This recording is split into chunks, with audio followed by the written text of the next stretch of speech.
அஸ்ஸலாமு அலைக்கும். Good evening. வணக்கம் மாணவர்களே. வலைக்கும் அஸ்ஸலாம் வலைக்கும் சலாம் வரஹ்மத்துல்லாஹி. ஓகே புள்ளல், சரி. நாங்கள் இன்றைய தினம் உங்களுடைய யாப்புக்கள் சம்பந்தமாக ஒரு சுருக்கமான ஒரு அறிமுகத்தை நாங்கள் இன்றைய பாடலில் நாங்கள் பார்க்க இருக்கிறோம். நான் பேசுறது டிஸ்பிளே எல்லாம் கிளியரா விளங்குதானே எல்லாருக்கும்? ஓம் சார். சரி. இன்னைக்கு யாப்புக்கள் சம்பந்தமான கிளியரான நோட்டிபிகேஷனோட நான் வந்திருக்கிறேன். யாப்புக்கள்ல கிளியரா இருக்கும். ஓகேங்கம்மா?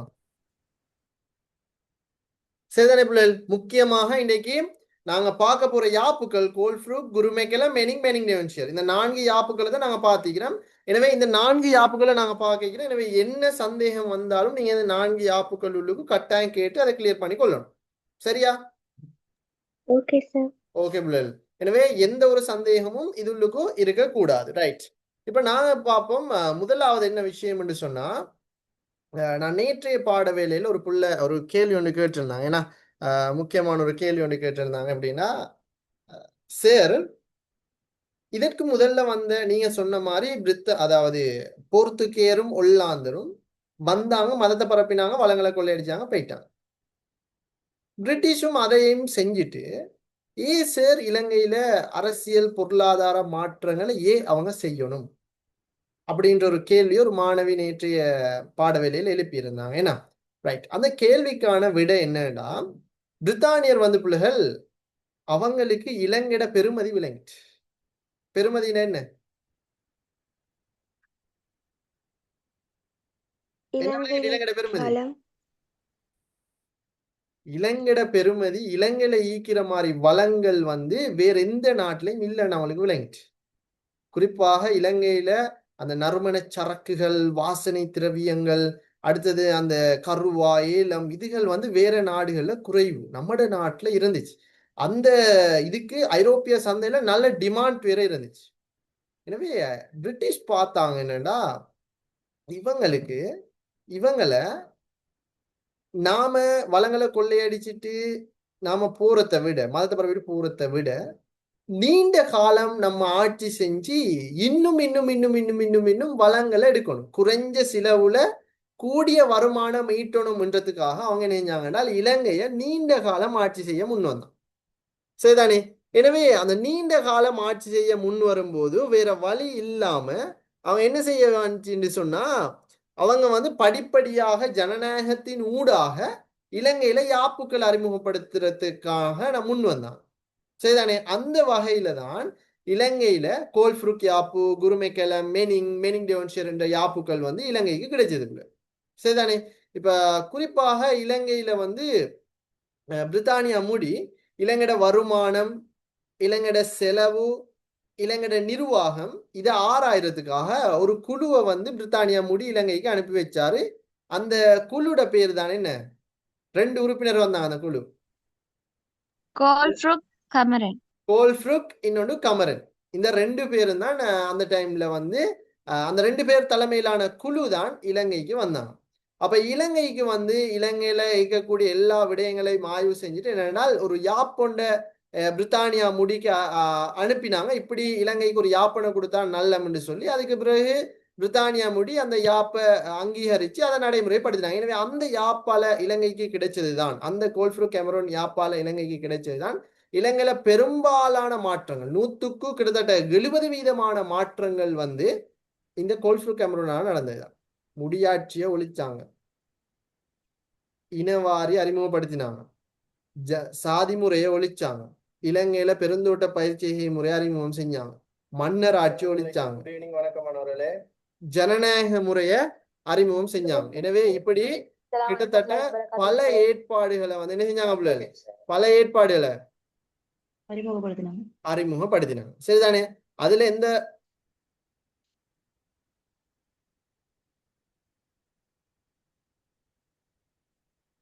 ஓகே தரங்களுக்கு பண்ணிக்கோங்க, அதுல எந்த மாற்று கருத்துக்களும் இல்லை. சரிதானே? எனவே இலங்கையில குறிப்பாக என்ன செஞ்சாங்கன்னா, முழு இலங்கைக்கும் ஒரு நிர்வாகம், ஒரு சட்டம், ஒரு நீதி, ஒரு கல்வி, ஒரு நீதித்துறை, இப்படின்னு எல்லாம் ஒன்றாக அறிமுகப்படுத்தினாங்க. எனவே அவங்க செஞ்சதுல முக்கியமான பல அம்சங்கள் என்ன சொல்லுங்க பாப்போம். என்னென்ன அம்சங்கள்? முழு நாட்டுக்கும் ஒற்றை நிர்வாகம், முழு நாட்டுக்கும் ஒரே நீதித்துறை, இராஜகாரிய முறை ஒழிக்கப்பட்டுச்சு. அதே சேம் டைம்ல இந்த கோல்ஃப்ரூ கேமரூனால பேசப்படுறதுக்கு முக்கியமான விஷயம் என்னன்னா, இலங்கையில ஒரு தீர்மானங்கள் தீர்வுகள் எல்லாம் எடுக்கிறதுக்காக ஒரு மன்றம் ஒன்று உருவாக்கினா. அந்த மன்றத்துல பேர் தான் என்ன? சட்டவாக்க கழகம் என்று சொல்லுவாங்க, அல்லது சட்ட நிரூபண சபைன்னு. இதுதான் இன்றைய பாராளுமன்றமாக வடிவமைஞ்சிருக்குது. எனவே அவங்க உருவாக்கின அந்த சட்ட சபையில இன்றைக்கு பார்லிமெண்ட்ல 225, அன்றைக்கு அவங்க உருவாக்கின சட்டவாக்க சபையில எத்தனை பேர்? 15. வெறும் 15 பேர் தான் இருந்தாங்க. அந்த 15 பேர்ல 9 பேர்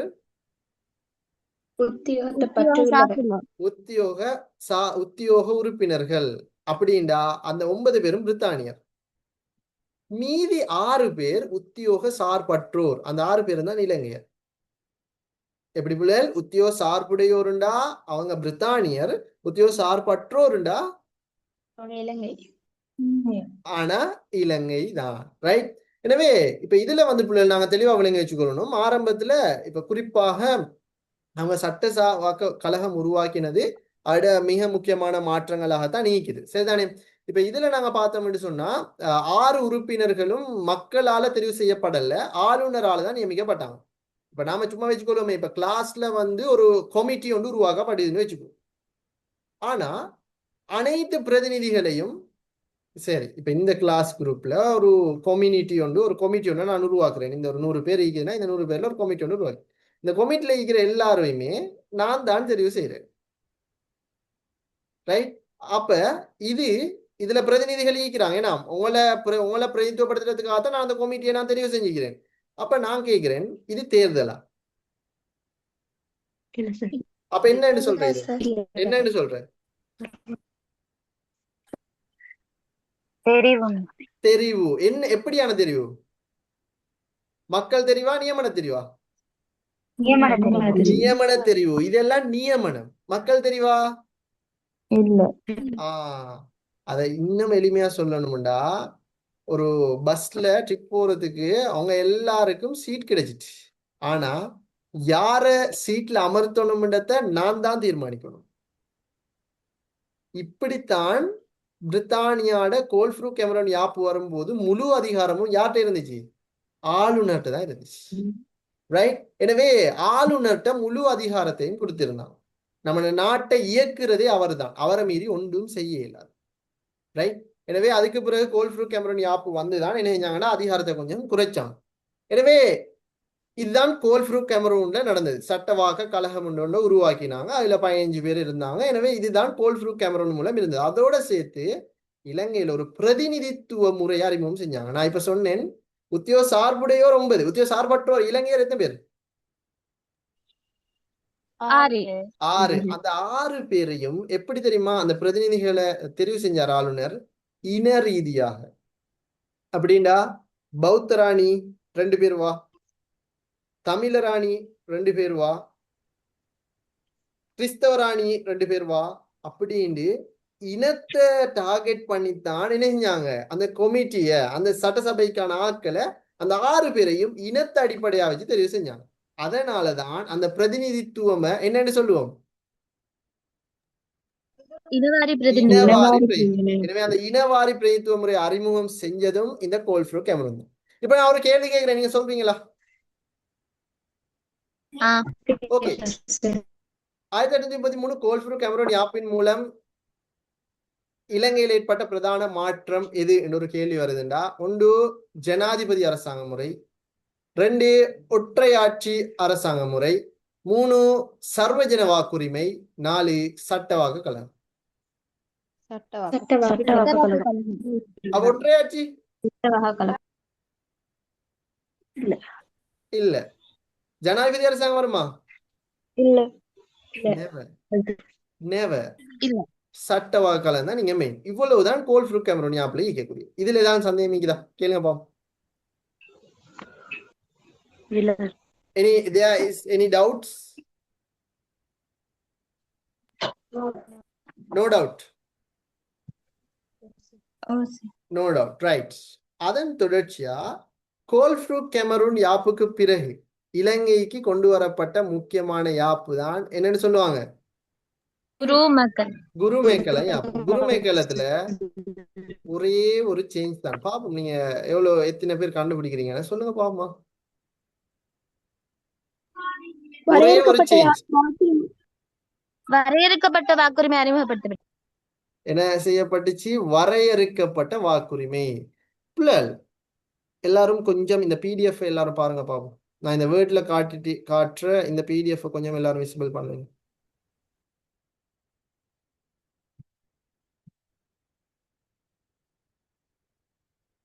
ரைட். இதுல போர்த்துகேயர், ஒல்லாந்தர், பிரித்தானியர் அவங்களோட காலம் அவங்க எப்ப ஆட்சி செஞ்சாங்க. கோல்ஃப்ரூ கேமரூன் கோல்ஃப்ரூ கேமரூன் யாப்பை இலங்கையில் அறிமுகப்படுத்துறதுக்கான பிரதான காரணம் இலங்கை முழுவதையும் ஒரே குடையின் கீழால் ஆட்சி செய்ய வேண்டிய தேவை பிரித்தானியருக்கு இருந்துச்சு. அதே மாதிரி பிரித்தானியரோட நல்ல முறையில நடந்து கொள்ள வேண்டியவங்களை கவனிக்க வேண்டிய தேவை இருந்துச்சு. இதனாலதான் பிரித்தானியர் கோல்ஃப்ரூ கேமரூன் யாப்பை அறிமுகம் செஞ்சாங்க. ஆனா கோல்ஃப்ரூ கேமரூன் வந்ததுக்கு பிறகு உங்களுக்கு தெரியும் அந்த கோல்ஃப்ரூட்ல இலங்கையில என்ன கல்வி முறை அறிமுகப்படுத்தினாங்க? என்ன கல்வி முறை? ஆங்கில கல்வி முறை. நான் சொன்னேன் கோல்ஃப்ரூட்கால ஒரு சமூகம் ஒன்று உருவாகிச்சு. எந்த சமூகம்? மத்தியதர வர்க்கம். மத்தியதர வர்க்கம். மத்தியதர வர்க்கம். சரி, மத்தியதர வர்க்கம்ல என்ன மீனிங்? அது படிச்ச ஒரு சமுதாயம். படிச்சேன்னு சொல்லலாம். படிச்சேன்னா ஆங்கிலம் படிச்ச. சரி சரி, ஆங்கிலம் படிச்ச, கல்வி கற்று சொத்து செல்வம் ஈக்கணும், செல்வம் இருந்த படிச்ச ஒரு சமூகத்தை தான் மத்தியதர வர்க்கம்னு சொல்றது. இப்ப அந்த மத்தியதர வர்க்கம் எப்படின்னா, மத்தியதர வர்க்கங்கள் அவங்க சொன்னாங்க பிரிட்டிஷ்ட போயிட்டு அவங்க ஒரு மாதிரியா பிரித்தானியா நல்ல முறையில் நடந்துனாங்க, புரட்சி அப்படி இப்படின்னு செய்யல. அப்ப அவங்க போய் பிரித்தானியிட்ட சொன்னாங்க எங்களுக்கும் அரசியலை பார்த்து ஏதாலும் செய்யுங்க, எங்களுக்கும் ஏதாலும் சலுகைகளை தாங்க, எங்களுக்கும் என்ன செய்யற எங்களுக்கும் தேர்தல் ஒன்று வேணும், எங்களுக்கும் பிரதிநிதித்துவம் வேணும், எங்களுக்கு ஆளுநர் நியமனத்தை மட்டும் ஏற்கலா அப்படின்னு இவங்க கோரிக்கையில முன் வச்சாங்க. யாரு? படிச்சாதாங்களா? படிச்சவங்க. அவங்களே தான் என்னன்னு சொல்ற மத்திய தர வகுப்பினர். அவங்க தான் சொன்னாங்க எங்களுக்கும் தேர்தல் வேணும், அதே மாதிரி எங்களுக்கும் அதே பிரதிநிதித்துவம் வேணும், எங்களுக்கும் ஆளுநர் நியமனத்தை மட்டும் எங்களுக்கு ஏற்கலா அப்படின்னு அவங்க ஒரு கோரிக்கையில முன் வச்சதால அவங்களுக்கு பிரதிநிதித்துவம் கொடுக்க வேணும் என்ற நோக்கத்துல கொண்டு வரப்பட்ட யாப்பு தான் என்ன? குருமேக்கலம் யாப்பு. ரைட். குருமேக்கலம் யாப்புல பிள்ளைகள் ஆல்ரெடி கோல்ஃப்ரூக்ல சட்டவாக்க கழகம் தான், இங்கேயும் சட்டவாக்க கழகம் தான். கோல்ஃப்ரூக்ல சட்டவாக்க கழகத்துல 15 பேர், ஆனா குருமேக்கலத்துல சட்டவாக்க கழகத்துல உறுப்பினரோட பேர் 15ஓட 21. உத்தியோக சார்புடையோர் 11 பேர் இருக்க, உத்தியோக சார்பற்ற இலங்கையர் எத்தனை பேரா மாறினாங்க? 10. எங்க 10 பேர், 10 உறுப்பினர்கள் இருந்தாங்க. ரைட். இப்ப இதுல பிள்ளைகள் இந்த யாப்பு கொண்டு வந்தது யாருக்காக? மத்தியதர வர்க்கத்துக்கு. அப்ப இந்த யாப்புல உத்தியோக சார்பற்ற உறுப்பினர் 10 பேர், அந்த 10ல 6 பேரை ஆளுநர் நியமிச்சார். ஆனா மீதி 4 பேரை ஆளுநர் நியமிக்கல. அந்த மீதி 4 பேருக்கையும் தெரிவு செய்யறதுக்காக இலங்கையில முதல்ல ஒன்று அறிமுகம் செஞ்சாங்க. என்ன? தேர்தல். இலங்கை வரலாற்றுல இன்றைக்கு வரைக்கும் நாங்க பாக்குறது தேர்தல். அந்த தேர்தல் அறிமுகம் செய்யப்பட்டது இந்த கோல்ஃப்ரூட்ல, சாரி எதுல? குருமேக்கலம். இந்த தேர்தல் அறிமுகம் செய்யப்பட்டது முதல்ல குருமேக்கலத்துல, வரையறுக்கப்பட்ட வாக்குரிமை அறிமுகம் செஞ்சது குருமேக்கலத்துல. ரைட். இப்ப இதுல வரையறுக்கப்பட்ட வாக்குரிமைனா என்னன்னா, இப்ப ஃபார் எக்ஸாம்பிள் இப்ப நாம சும்மா வச்சுக்கொள்வோமே. ரைட். இப்ப நான் சொல்றேன், இப்ப நம்மட கிளாஸ்ல ஒரு 100 பேர் இருக்கிறான்னு வச்சுக்கொள்வோம். ஓகேயா? இதுல ஒரு லீடரை தெரிவு செய்யணும். யார? லீடரை தெரிவு செய்யும். இப்ப அந்த லீடரை தெரிவு செய்யற பொறுப்பை நான் தெரிவு செஞ்சா அது ஆளுநர், நான் தெரிவு செஞ்சா அது ஆளுநர் நியமனம்னு வச்சு. அப்ப கோல்ஃப்ரூக்ல நான் தான் தெரிவு செஞ்சேன். ஆனா குருமேக்கலம் ஆகும் போது ஆளுநரான நான் தெரிவு செய்யல. நான் என்ன செஞ்சேன்டா, தெரிவு செய்யறதுக்காக அவங்கள ஒருத்தர லீடரை தெரிவு செய்யறதுக்காக நான் சொன்னேன் நல்ல சொத்துள்ளவங்க யாரு, கல்வி படிச்சவங்க யாரு, 21 வயசுக்கு மேற்பட்டவங்க யாரு? சொத்துள்ளவங்க யாரு? சார் மல்வா நீங்க தான் சார். நானா? அடடடா. சோப்பு எல்லாம் பண்ணாதான். சரி சரி, ஓகே ஓகே ஓகே. நான் சரி, ஒரு பிள்ளைக்கு விலங்கு இல்லையா, நாங்க திரும்பவும் வருவோமா? சரி, இங்க பாருங்கம்மா. அதாவது இப்ப நம்ம கிளாஸ்ல 100 பேர் இருக்கிறாங்கன்னு வச்சுக்கொள்வோம், சரியா? இந்த 100 பேர்ல லீடர் ஒருத்தரை தெரிவு செய்யணும். ஓகேயா? ஓகே, லீடர்னா மொனிட்டர், அவங்களுக்குள்ளுக்கு ஒரு மொனிட்டரை தெரிவு செய்யணும்னு வச்சுக்கொள்ளுங்க. இப்ப அந்த மொனிட்டரை நான் தெரிவு செஞ்சா அது நியமனம். கோல்ஃப்ரூக்ல என்ன நீங்க ஆளுநராக வச்சுக்கொள்ளுங்க.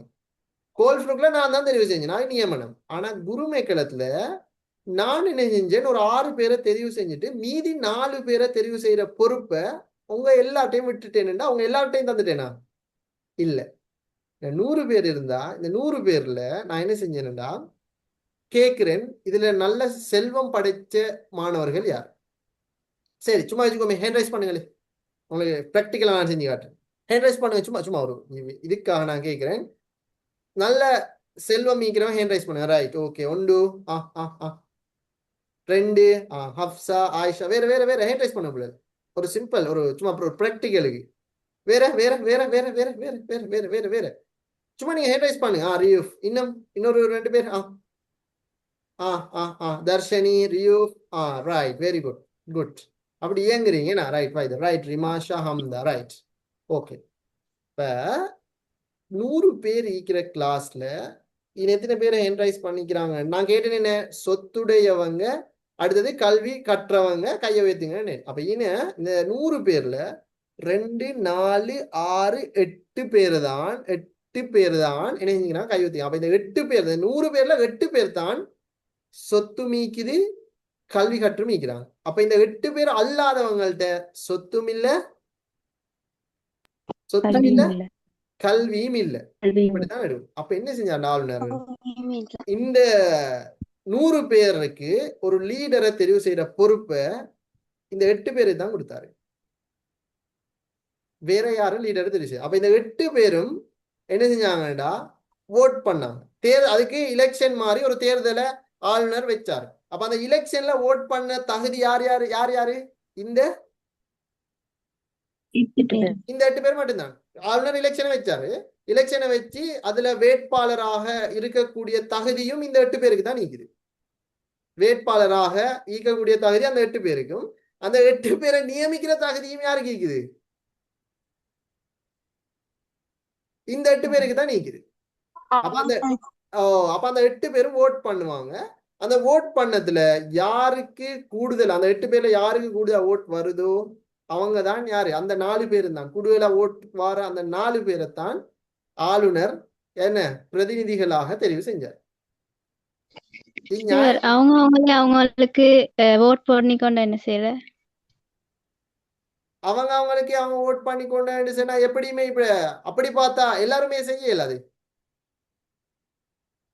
அப்படி அப்படி பார்த்தா என்ன செய்யற? கேளுங்க எப்படி. நாங்க தான் இப்ப லீடரா வரணும்னு நான் எனக்கே ஓட் போடுறேன், இன்னொருத்தர் அவங்களுக்கே ஓட் போடுறாங்க. அப்ப 8 பேர் ஓட் ஒன்று தான். அப்படி வந்து என்ன செய்வாங்க? இப்படித்தானேம்மா. இப்ப 8 பேர் என்னன்னா ஒரு சாம்பிளுக்கு தான் சொன்னேன். அங்க 8 பேருன்றதுக்கு வேட்பாளராக நின்றது 4 பேருன்னு வச்சுங்க. ஒரு 6 பேருன்னு வச்சுப்போம். ஏன்னா அந்த டைம் பாப்புலேஷன் கூட தானே. அந்த நான் இப்ப சும்மா ஒரு 100 பேர் தான் சொன்னேன். அப்ப அந்த டைம்ல மக்கள் கூட தானே. மக்கள் கூட சொன்னா வேட்பாளராக இப்ப ஒரு 1000 பேர் இருக்கிற இடத்துல ஒரு 500 பேருக்கு சொத்து படைச்ச கல்வி கற்றவங்களை அனுப்பாங்கன்னு வச்சுக்கொள்ளுங்களே. அப்ப அந்த 500 பேருமே வேட்பாளர் அனுப்பாங்களா? இல்ல இல்ல. எப்படியுமே ஒரு இன்ட்ரெஸ்ட் ஒரு 20 பேர் 30 பேர் அப்படிதான் இன்ட்ரெஸ்ட் இருக்கும். அப்ப அதுல அந்த 500 பேரும் அந்த 30 பேரும் தெரிஞ்சு அப்படித்தான். அப்ப நான் சின்னத்துல உங்களுக்கு அது கொஞ்சம் குழப்பமா இருந்திருக்கும். 8 பேர் இல்ல, 6 பேர் வேட்பாளர்களாக நிக்கிறாங்கன்னு வச்சுக்கொள்வோம். 6 பேர் தான் வேட்பாளர் அப்படின்னா அப்ப இந்த 8 பேரும் அந்த 6 பேருக்கு ஓட் பண்ணுவாங்க. அதுல கூடுதலா யாருக்கு ஓட் வருதோ அந்த 4 பேரும் தான் தெரிவு செய்யப்படுவாங்க. அப்ப நான் கேட்கிறேன், நியாயமா? இல்ல இல்ல சார். நியாயமா? இல்ல. ஏன் நியாயம் இல்லை சொல்லுங்க பாப்போம்.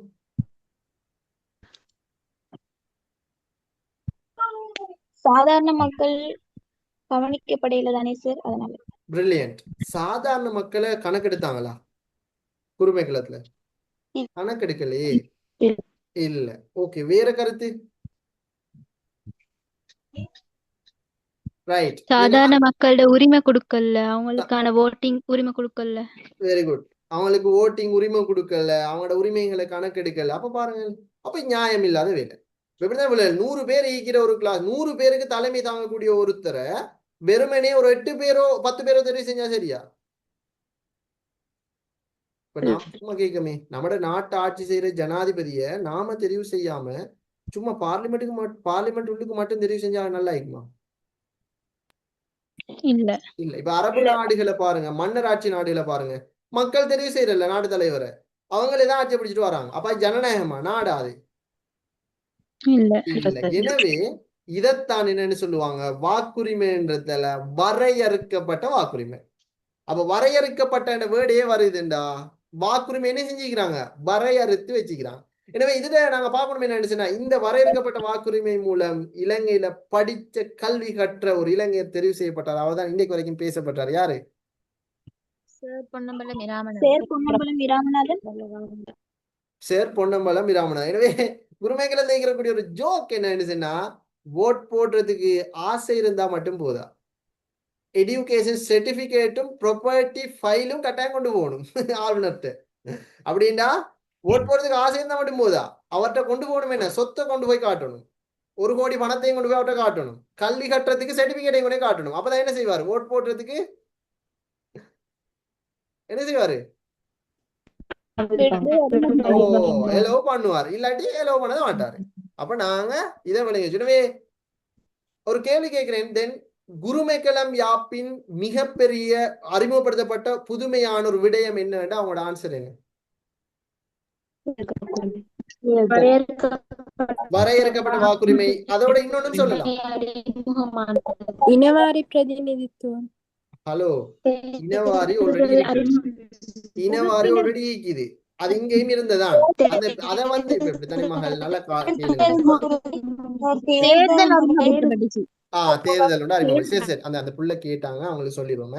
21 பேர்லமா 11 பேர் உத்தியோக சார்புடையோர், 10 பேர் உத்தியோக சார்பற்றவர் தானே. அப்ப அந்த 11 பேர் வந்து நியமனம் தானே. அப்ப அவங்க பிரிட்டிஷ்காராக்கள். இப்ப இதுல 10 பேர்ல 6 பேரை வந்து இனவாரி நியமனம் மூலம் ஆளுநர் நியமிச்சிட்டாரு. மீதி 4 பேரைத்தான் அந்த வரையறுக்கப்பட்ட வாக்குரிமை மூலம் தெரிவு செஞ்சாங்க.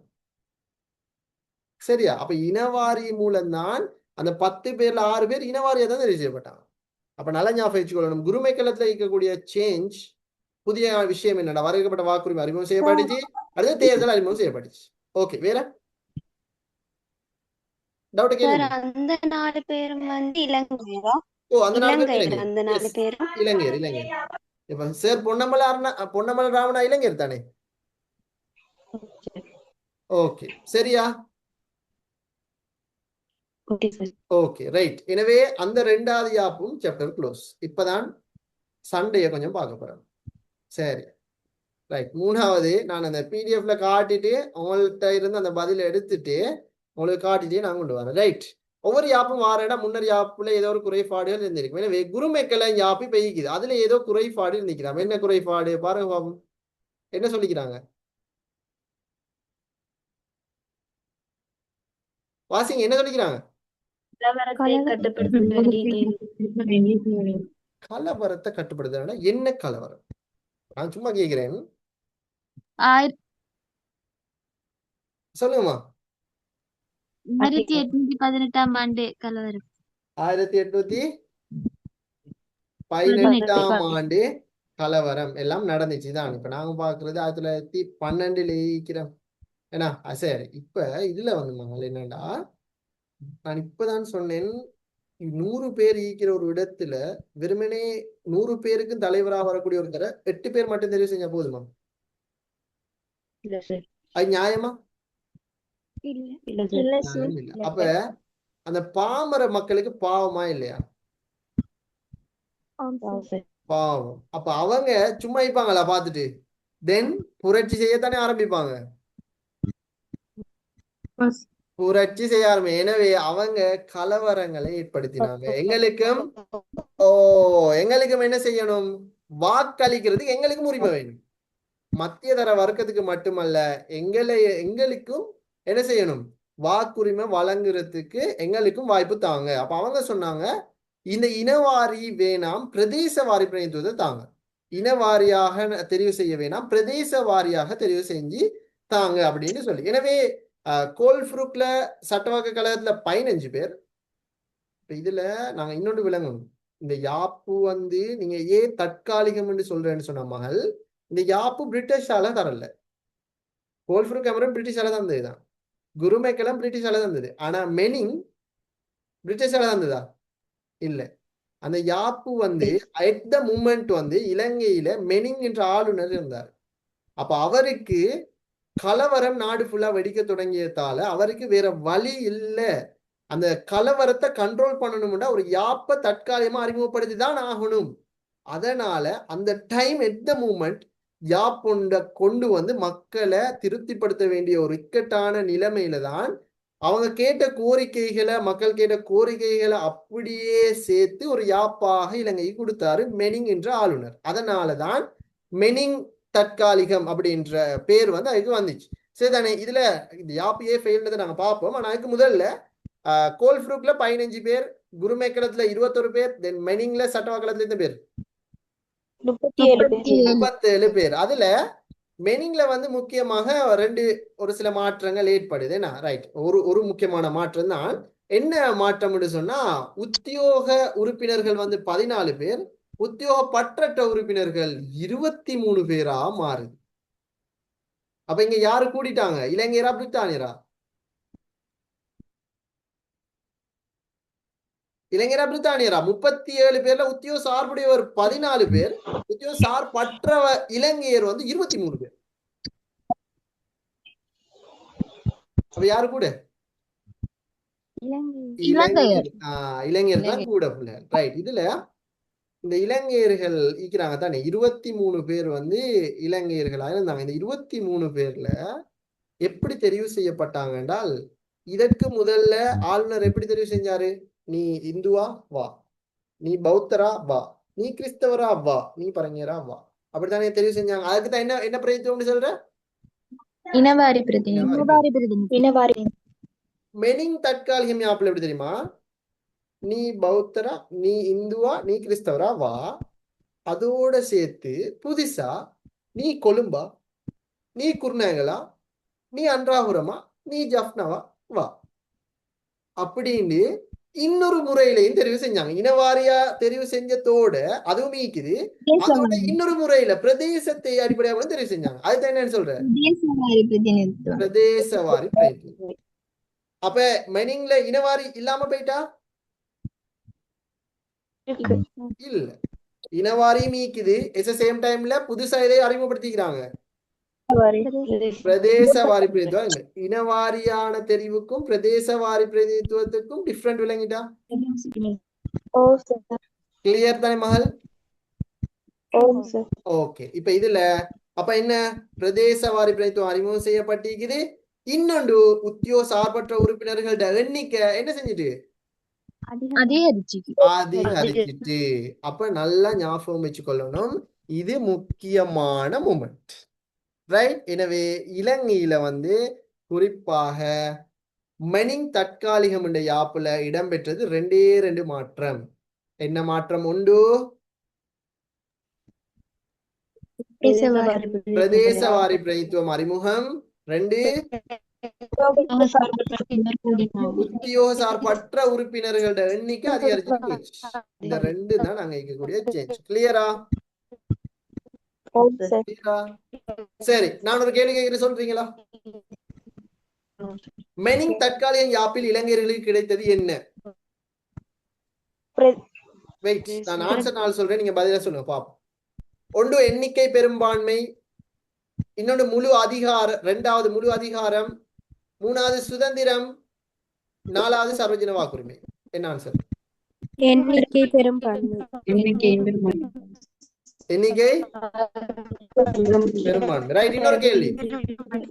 1920 மணிங் ஆப்பிள் மூலம் இலங்கையில் அறிமுகம் செய்யப்பட்ட பிரதிநிதித்துவம் எது? ஒன்று விகிதாசார தேர்தல், விகிதாசார பிரதிநிதித்துவம், 2 எளிய பெரும்பான்மை பிரதிநிதித்துவம், 3 இனவாரி பிரதிநிதித்துவம், 4 பிரதேசவாரி பிரதிநிதித்துவம்.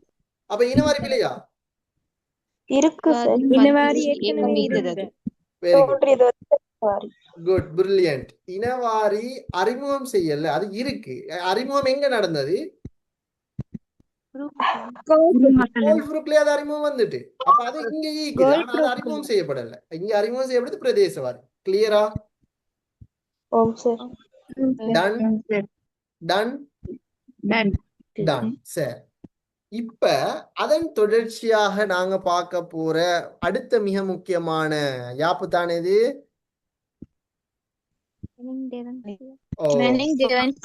மெனிங் டெவன்ஷியர். ரைட். இப்ப அதையும் பாருங்க, அதை வாசிங்க. மெனிங் டெவன்ஷியர் யாப்பு என்னத்துக்காக, என்ன கோரிக்கையால கொண்டு வராங்கன்னு பாருங்க.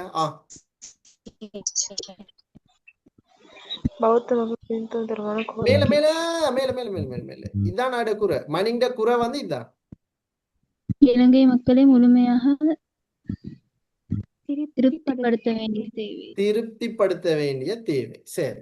இப்ப நான் கேட்கிறேன், இப்ப மெனிங் தற்காலிகம் ஏன் தெரியுமா அந்த யாப்ப சொல்ற? அது மெனிங் என்ற ஆளுநர் நிலைமைய சமாளிக்கிறதுக்காக என்ன செஞ்சார்? இப்ப நம்ம நாட்டுல ரணில் விக்ரமசிங்கைய எப்படி ஜனாதிபதி ஆயினார்? நான் ஓட் பண்ணலையா? அப்ப பார்லிமெண்ட்ல நிலைமையை சமாளிக்கிறதுக்காக பார்லிமெண்டே கூடிய அவரை தெரிவு செஞ்சாங்க. அது அந்த எட்ட மூமெண்ட் நிலைமையை சமாளிக்க. அது மாதிரி தான் நாட்டுல சரியான பிரச்சனை இருந்துட்டேன். அப்ப அதை கண்ட்ரோல் பண்றதுக்கு புதிய யாப்பொண்டு கொண்டு வரணுமா இருந்தா பிரித்தானியாவுக்கு நியூஸ் போய் பிரித்தானிய ஆட்கள் வந்து அதை பார்த்து இது செய்யக்குள்ள இங்க நாடு அழிஞ்சு வைத்திரும்.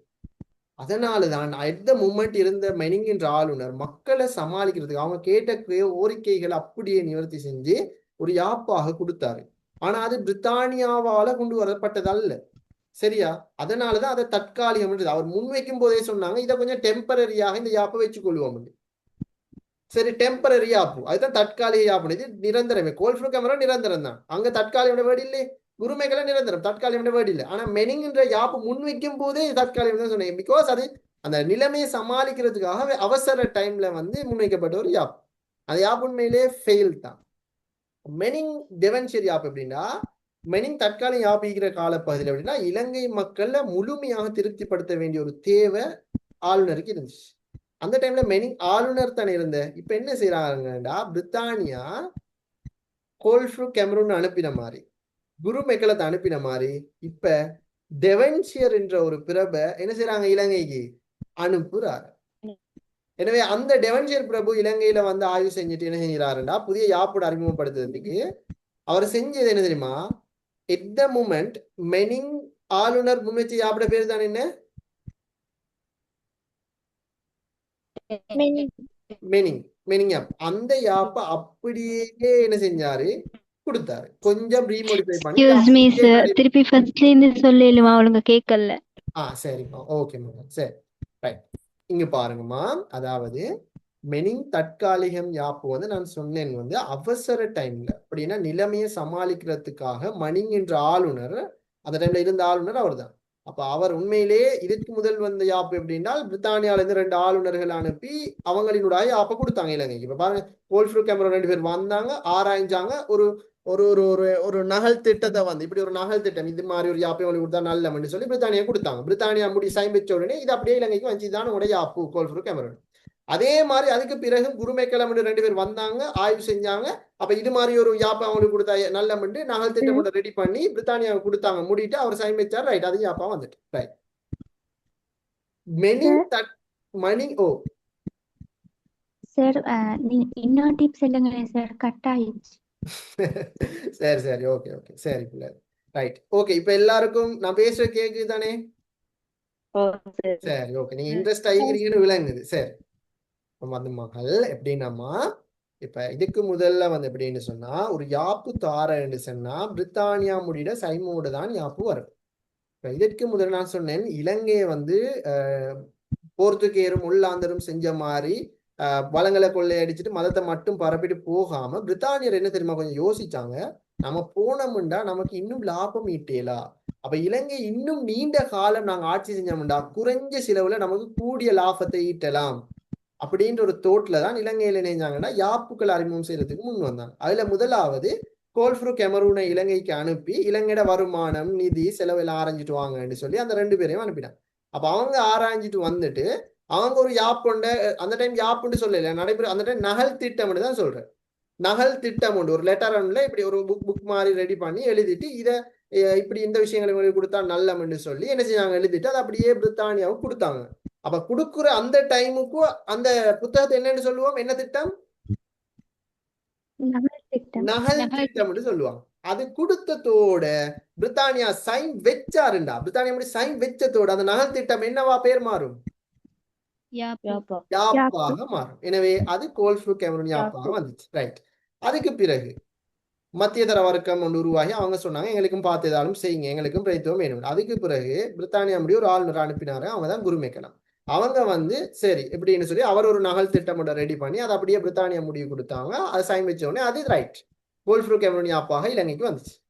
அதுக்கு பிறகு நிறைய கலவரங்கள் ஏற்பட்டுச்சு. அப்ப அந்த டைமுக்கு திடீர்னு கலவரம் வெடிச்சிட்டு செய்தி அங்க அனுப்பி பிரித்தானியா முடிட்டே இருந்து இப்ப இன்றைய காலம்னா ஒரு கோல்ல முடிவு எடுத்துட்டேன். அந்த காலத்து அப்படியா இங்க என்ன நடக்குது இலங்கையில என்ன நடக்குதுன்னு பிரித்தானியா முடிக்கி சொல்றதுக்கு சொல்லி அதுக்கு ரிப்ளை கிடைக்கிறதுக்கு எவ்வளவு காலம், ஒரு மாசமாலும் போகுமா இல்லையா, போகுமா இல்லையா, போகும். ஏன்டா அந்த டைம்ல கடல்லாம் போகணும் தரையில. அப்ப அந்த ஒரு மாச டைம் வந்து இலங்கையில இருந்த அந்த டைம் மலிங்கன்ற ஆளுநர் தான் இருந்தார், அவருக்கு டைம் இல்லை. அப்படி ஒரு மாசம் வெயிட் பண்ணிருந்தா இலங்கையில கத்தி குத்து வெடி தடி சண்டையில எல்லாரும் அழிஞ்சு வைத்துருவாங்க. அதனால இலங்கை மக்கள் கேட்கறதுக்கு அவங்கள திருப்திப்படுத்துறதுக்காக அவரே முன் வந்து ஒரு யாப்பனை முன் வச்சாரு. அந்த யாப்புக்கு பேர் தான் மைனிங் தற்காலிகம்னு சொல்லுவாங்க. அவர் முன்வைக்கும் போது இதை கொஞ்சம் நீங்க கொஞ்சம் தற்காலிகமா நீங்க வச்சுக்கொள்ளுங்க, இந்த யாப்பு தற்காலிகம் இருக்கட்டும் அப்படின்னு தான் அவர் தற்காலிகம் இந்த யாப்பு அறிமுகம் செஞ்சார். அதுதான் மணிங் தற்காலிகம். அதுக்கு பிறகு அந்த மணிங் தற்காலிக யாப்பு வந்ததுக்கு பிறகு இலங்கை பெரும்பாலான மக்களை திருப்திப்படுத்த வேண்டிய ஒரு தேவை வந்து இருந்துச்சு. அதனால பிரித்தானியா முடி ஒரு பிரபு ஒன்று டெவன்ஷியர் பிரபுவை வந்து இலங்கைக்கு அனுப்பி வச்சாரு. இலங்கைக்கு அனுப்பி வச்சா அவர் என்ன செஞ்சாரு, யாப்பை அறிமுகப்படுத்துறதை விட இந்த மெனிங் ஆளுநர் ஆல்ரெடி அறிமுகப்படுத்தின யாப்பே நல்லம் அப்படின்னு சொல்லி அதுல சின்ன சின்ன மோடிஃபிகேஷனை செஞ்சு அவர் என்ன செஞ்சாரு, அதை ஒரு நகல் திட்டமா ரெடி பண்ணி பிரித்தானியா முடிவு கொடுத்தாரு. அதை சைன் வச்சதோட அது என்ன யாப்பாக வருது, என்ன பேரோட, மணிங் டெவன்ஷியர் யாப்பா வருது. பட் நீங்க இப்ப சொல்லுங்க ஏன் அந்த பேரோட வந்துச்சு, அந்த யாப்பு இல்ல இல்ல நான் கேக்குறேன் அந்த பேரே அப்படி அழைக்கப்படுது, மணிங் ஆளுநருடைய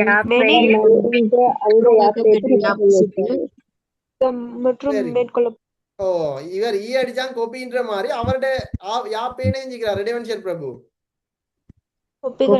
கோபி அடிச்சு அப்படியே கொண்டு வந்தாரு. அதனாலதான் அதை மெனிங் டெவன்ஷியர் யாப்புன்னு. அங்க ஒரு சேஞ்சும் இல்ல, மெனிங்ல இருந்த அதே விஷயம் தான் மெனிங் டெவன்ஷியர்லயும் இருந்துச்சு. ஏன்டா அதோட கோப்பி தானே என்ன,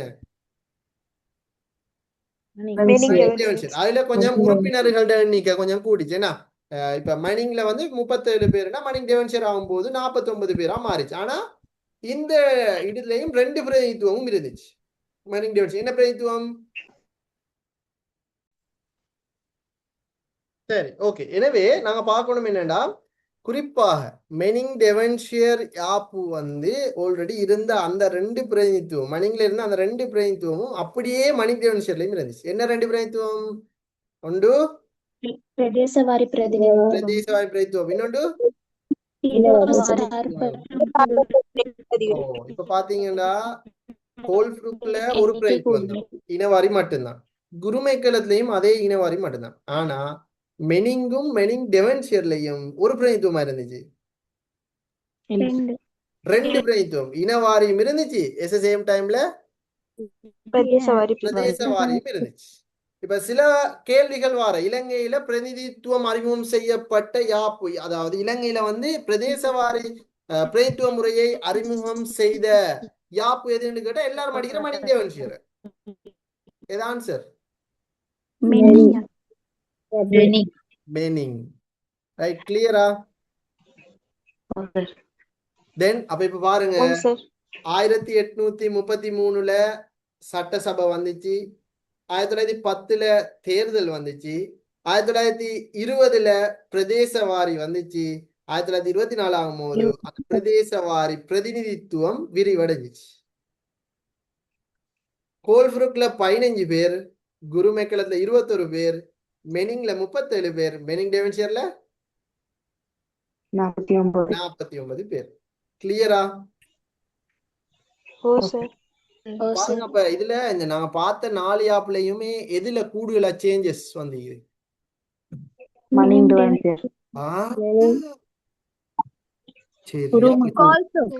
கோல்ஃப்ரூக் மஹல். மெனிங் டெவன்ஷியர்ல என்ன சேஞ்ச் நடந்ததுக்கு? கோல்ஃப்ரூக்ல தான் அன்னி 170 விதமான மாற்றங்கள் அங்கதான். மெனிங் டெவன் சாரி கோல்ஃப்ரூக் தான் நிறைய. அதனாலதான் எக்ஸாமுக்கு கோல்ஃப்ரூக் கெமரூன் ஏற்பட்ட அதன் மூலம் ஏற்பட்ட அரசியல் சம மாற்றங்களை ஆராயன்னு கேட்கிறேன். உரிமைக்கிழமைக்கு தானே 2 சேஞ்ச். வரையறுக்கப்பட்ட வாக்குரிமையும் தேர்தலும் மட்டும்தான். வேற என்ன நடந்துச்சா? இல்ல. இந்த சேஞ்ச், இந்த 2 தான் சேஞ்ச், இந்த 2 தான் சேஞ்ச். ரைட். மெனிங்ல ஒரே சரி, அங்கேயும் 2 சேஞ்ச் தான்.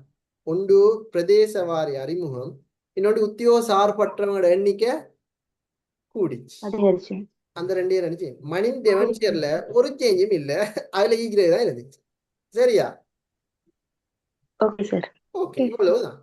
அப்ப ஞாபகம் வச்சுக்கொள்ளணும். எனக்கு விளங்கணும், எனக்கு விளங்கணும். எனக்கு தேவை இதுல இப்ப நாங்க பார்த்த 4ல இங்க மாற்றங்கள் கூட எந்த யாப்ல நடந்த? குருமேக்கல தேத்தின மாற்றம் 2 அந்த 2 சொல்லுங்க. வரையறுக்கப்பட்ட வாக்குரிமை. மெனிங்ல எத்தனை சேஞ்சஸ்? 2 அந்த 2 என்னென்ன?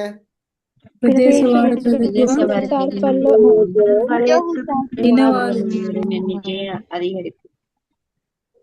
உத்தியோக சார்பற்ற எண்ணிக்கை அதை வச்சு ஒரு பிள்ளை சொன்னாங்க இனவாரி அறிமுகம். மெனிங் டெவன்ஷியர்ல ஒரு சேஞ்சும் இல்ல, அதுல ஈக்கிறது தான் ரீமோடிஃபை பண்ணி போட்டாங்க. கிளியரா? ஓகே. இப்ப நான் உங்கள்ட்ட சில குறுக்கு கேள்வி கேட்டா சொல்லுவீங்களா? ஷுவரா சொல்லுவீங்களா மகள்? Okay, right. இலங்கையில முதல்ல தேர்தல் கொள்கை அறிமுகப்படுத்திய யாப்பு எது? குருமேக்கலம்.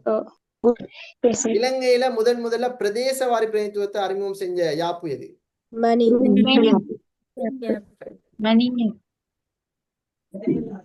முதன்முறையாக உத்தியோக சார்பற்றோட எண்ணிக்கை அதிகரிச்ச சீர்திருத்தம் எது?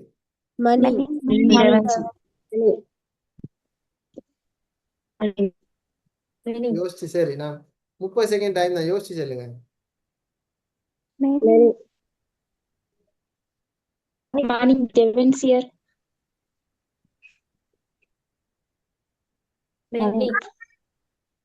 பாடத்துல விளங்காதாக தான் அந்த பதில் வருது.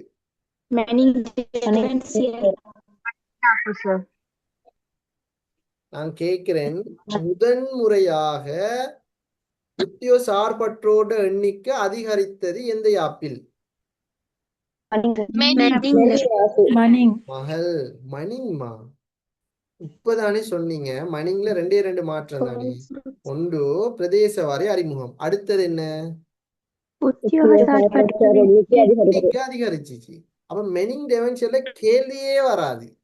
அது என்ன? அது அந்த யாப்ல ஒண்ணும் இல்ல, ஈக்கிறது தான் டீமோடியமா நிக்க. அப்ப முதல்ல மெனிங் தான். ஓகே மகள்? Okay, right. இந்த நாங்க பார்த்த இந்த 4 யாப்புல சர்வஜன வாக்குரிமை அறிமுகப்படுத்தின யாப்பு எது?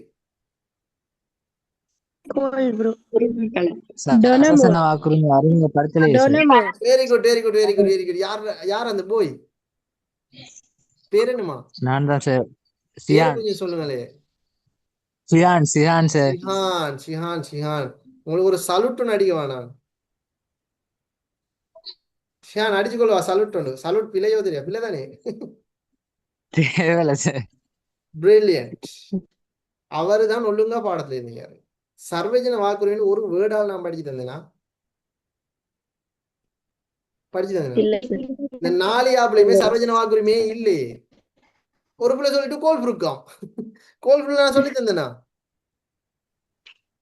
சொல்லி தந்தேனா கோல்ஃப்ரூக்ல சர்வஜன வாக்குரிமை இருந்தேன்? இல்ல என்ன மகள்? அதுதான் நாங்க படிக்கவே இல்லை. அதெல்லாம் வார யாப்புகள் எங்கேயாலும் நடந்திக்கு மைக்கு. அதெல்லாம் வார யாப்புல நாங்க பார்ப்போம். இப்ப சொன்னா இதே அதெல்லாம் வார யாப்புகள் நடந்திக்குது. அப்ப அதெல்லாம் அந்தந்த யாப்புகள்லாம் பார்க்கணும். இந்த 4 யாப்புலயும் அப்படி ஒன்றே இல்லை. சரியா? ரைட். இன்னும் கொஞ்சம் கேள்வியில கேட்கிறேன் பாப்போமே. சும்மா குயிக்கா பதில் சொல்றீங்களான்னு. ரைட். இலங்கையோட முதலாவது அரசியல் சீர்திருத்தம் எது?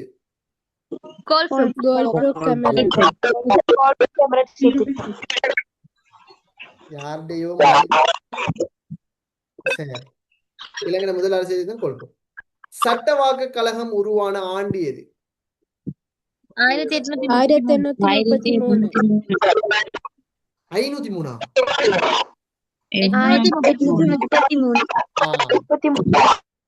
1830. யாருடையோ மைக் வந்து மிச்சம் பாடுபடுது. ஹெட்செட் அடிச்சுக்கிறீங்க, கொஞ்சம் பார்த்துக்கொள்ளுங்க. இங்க அடுத்த ஆக்களுக்கு. ரைட். இலங்கை தேர்தல் முதல் அறிமுகப்படுத்தப்பட்ட ஆண்டு எது? 1910 கல்வி கற்ற இலங்கை பிரதிநிதி யார் முதலில்? சார் ராமநாதன். சரி, பொன்னம்பலம் ராமநாதன். பிரதேசவாதி பிரதிநிதித்துவத்தை அறிமுகப்படுத்திய அரசியலமைப்பு எது? மெனிங். தற்காலிக மணிங். மெனிங் யாப்பில் தற்காலிக மெனிங் யாப்பில் உறுப்பினர்களின் எண்ணிக்கை, சட்டசபை உறுப்பினர் எண்ணிக்கை எத்தனை? 37. 49. 37 சிஹான் 37 சார். சிஹான் 49. என்ன செய்யற? கேள்வி விளங்கல சார். சரி. அப்படின்னா நான் பிள்ளைன்னு ஒத்துக்கிறேன். சரி, திரும்ப கேட்கிறேனே. மெனிங் தற்காலிகம் யாப்பில் சட்டசபை உறுப்பினர்களின் எண்ணிக்கை எத்தனை? 37. மெனிங் டெவன்சியர் யாப்பில் சட்டசபை உறுப்பினர் எண்ணிக்கை எத்தனை? 49. பாப்போம். நான் ஒரு சிந்தனையை தூண்டுற மாதிரி ஒரு கேள்வி கேட்கிறேன், பதில் சொல்லுங்க பாப்போம். யார்கிட்ட மைக் அது? ரைட். இரண்டாம் மெனிங் சீர்திருத்தத்தின் மற்றொரு பேர் என்ன? மணிங் டெவன்சியர். அடடடடா, எப்படி சொல்றீங்க மணிங் டெவன்சியர்?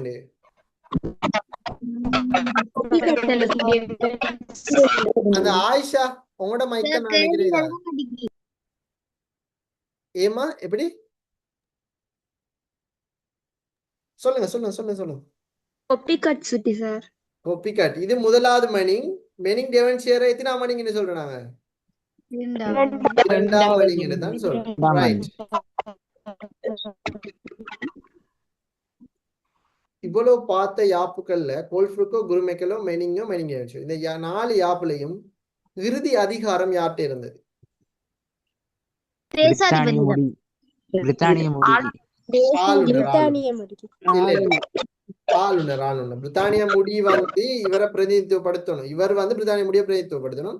ஆளுநர் இருந்தா சரி. சரியா? கிளியரா?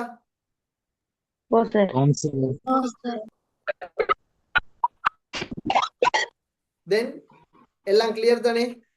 எனி டவுட் இருக்குதா? ஓ சார், லாஸ்ட் இயர் வந்து பாஸ் பேப்பர்ல கோல்ப்ரூக் கேமரூன் சீர்திருத்தத்துடன் தொடர்புபடுத்தி எவையேனும் 2 ஆராய்கன்னு கேள்வி ஒன்று வந்திருக்கு சார். ஓகே. அவங்க வந்து ஆளுநரின் அதிகாரங்கள் குறைக்கப்பட்டமே சரி, சுயாதீன நீதித்துறைக்கான அடித்தளம் அப்படி வந்தா எப்படி எழுதுறது சார்? எப்படி இப்படித்தானேமா இலங்கையில வந்து இதுக்கு முதல்ல நீதித்துறை சுயாதீனமா இருக்கல. இப்ப கோல்ஃப்ரூக்ல வந்து 2 ஆளுநர் தானே வந்த. ஒன்று கோல்ஃப்ரூக், அடுத்தவர் கேமரூன். கோல்ஃப்ரூக் வந்து அரசியல் விஷயங்கள் முழு நாட்டையும் ஒன்றுபடுத்தினாரு, ஒரு குடையின் கீழே கொண்டு வந்தாரு, முழு நாட்டும் ஒற்றை நிர்வாகம் இருந்தாரு. கேமரூன் பார்த்தது நீதியில, முழு நாட்டுக்கும் ஒரு நீதித்துறை, பிரதான மாவட்டங்கள் அடிப்படையாக கொண்டு ஒரு பிரதான நீதிமன்றம், எல்லாத்துக்கும் அதிகாரம் பொருந்திய ஒரு நீதிமன்றம் அப்படின்னு அவரு நீதித்துறையை சீர்படுத்தினாரு. கேமரூன் இங்கால அரசியலை சீர்படுத்தினார். எனவே அப்ப அந்த யாப்புல முக்கியமான 2 மாற்றங்கள். தேசாதிபதி அதிகாரத்தை குறைச்சாங்க. 2வது சுயாதீன நீதித்துறை என்ற உருவாக்கினாங்க. அது சரி. அந்த கூற்று சார், சரி மகள். ரயில்வே நிர்வாக முறையினை மத்தியமயப்படுத்தியமை அப்படின்றதுக்கு விளக்கம் கேட்டீங்க சார். அது எப்படி எழுதுறான்னு ஓ கேட்டேன். ரைட் ரைட், நாங்கள் எழுதுகிற முறை நாங்கள் பார்ப்போம். இப்போ இனி உங்களுக்கு ரிவிஷன் எல்லாம் நான் இப்போ நீ 2 month ப்ரொஜெக்ட் வரங்காட்டி வைக்கிறல்லே, உங்களுக்கு ரிவிஷன் எல்லாம் எளியா நடக்கத்தான் போகுது. சரியா? அந்த விளக்கம் எல்லாம் நாங்கள் எழுதுகிற முறைகள் எல்லாம் நாங்கள் பார்ப்போம். சரியா பிள்ளைகள்? ஓகே ஓகே ஓகே சரி. சார். தென் அப்ப சரி. நாங்க வேற ஷிஹானே இவ்வளவு நான் சத்தமே இல்லாம இருந்தேன். சார் அது கொஞ்சம் எல்லாரும் பேசுறதுனால கொஞ்சம் அதை நான் பேசாட்டுக்கு இருந்துட்டேன் சார். அப்படியே வெக்கமா? இல்ல சார், கொஞ்சம் எல்லாரும் பேசுற நேரம் சார் எதுவுமே ஒழுங்கா விளங்காது தானே சார், அதனால சைலண்டா கேர்ள்ஸே இருந்துட்டேன். வெக்கம். அப்ப அவங்களுக்கு வெக்கம் இல்லையா? அவங்க அந்த பேசுறாங்க தானே, படிக்கிறதுல வெக்கப்பட்ட நல்ல மாப்பிள்ளைகள்.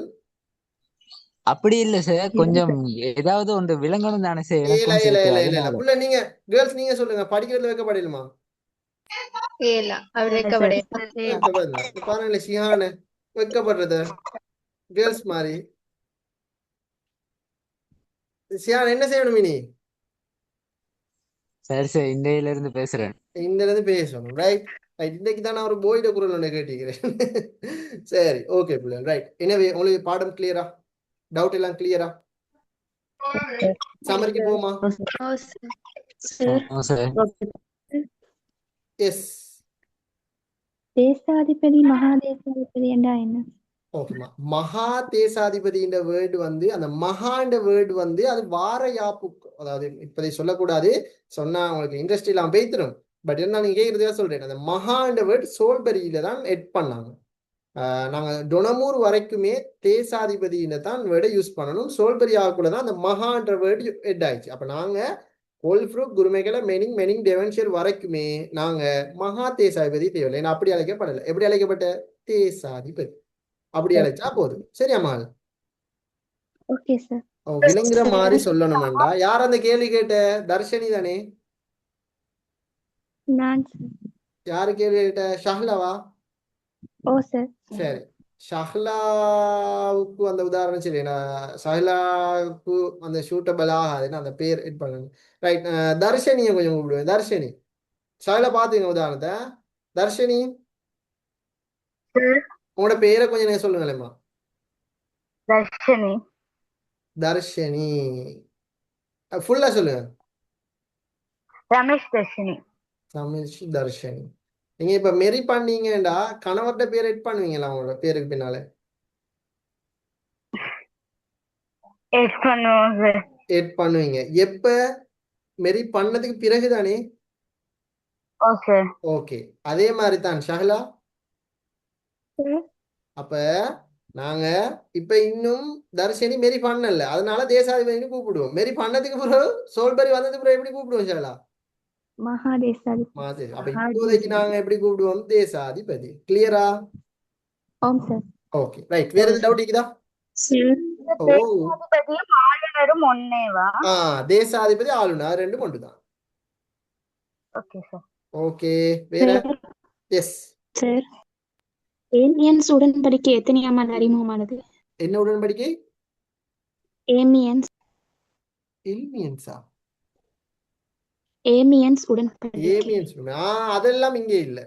அது நமக்கு தேவையில்லை. அது கைட்ல இல்ல தானே. நம்ம கைட்ல இல்லாதெல்லாம் நாங்க போட்டு இதுக்குள்ளுக்கு நாங்க அதெல்லாம் எட் பண்ண வேண்டிய அவசியம் இல்லை. அது உங்களுக்கு குழப்பம். ஸோ கைட்ல அப்படி ஒன்று பெருசா சொல்லப்பட்டில்லை. அதனால நாங்க கைட்ல இல்லாததுக்கு நாங்க முக்கியத்துவம் கொடுக்கறது இல்லை. கைட்ல இருக்கிறது போதும். சரியாம்மா? ஓகே சரி. சமரிக்க போமா அப்ப? Okay sir. ஓகே பிள்ளைகள். எனவே நாங்க இன்றைக்கு முக்கியமாக 4 யாப்புகளை நாங்க படிச்சிருந்தோம். எனவே 4 யாப்போட சமரியை நாங்க பார்த்தா, 1833ஆம் ஆண்டு இலங்கையருக்கு சீட் கிடைச்சிச்சு.